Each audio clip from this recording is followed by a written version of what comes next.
आशिषबाईच्या लग्नाला धिंगाणा घालून घरी पोहोचत नाही तर दुसऱ्या दिवशी पहाटे सकाळीच जवळपास 7:30-8लाच निघावं लागलं. बरं आम्ही वासुंद्या मार्गे प्रवास चालू केला. मग काय रोड थोडा मोकळाच होता, पण पुढे गेल्यावर काही ठिकाणी काम चालू होतं. मग टाकळीमध्ये थांबून कडिवाड्यावर ताव मारला आणि समोर बघितलं तर ह्या ठिकाणी आधी कधीतरी आल्यासारखं वाटलं. मग आठवलं, अरे हा ह्या ठिकाणी आपण लग्नासाठी एकदा आलो होतो.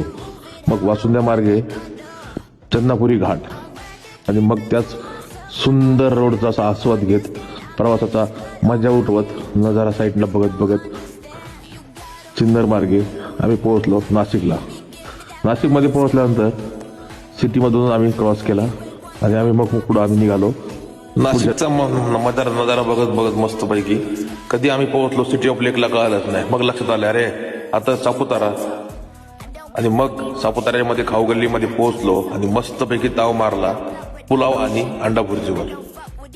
जिथं जातो तिथं लोकलचं फूड खाणं मस्त ट्राय केलं. त्यानंतर गाडीमध्ये डिझेल फिलअप केलं आणि पुढं आयपॅड काढला, कारण मला माहित होतं पुढं आता लागणार आहे सापुतारा घाट. आणि सापुतारा घाट म्हटलं की लहानपणीच्या खूप साऱ्या आठवणी आहेत तिथे. पण चला, हा ब्लॉग कसा वाटला नक्की कळवा. भेटू आपण पुढच्या मिनी ब्लॉगमध्ये. तोपर्यंत बघत राहा आणि कमेंट करायला विसरू नका.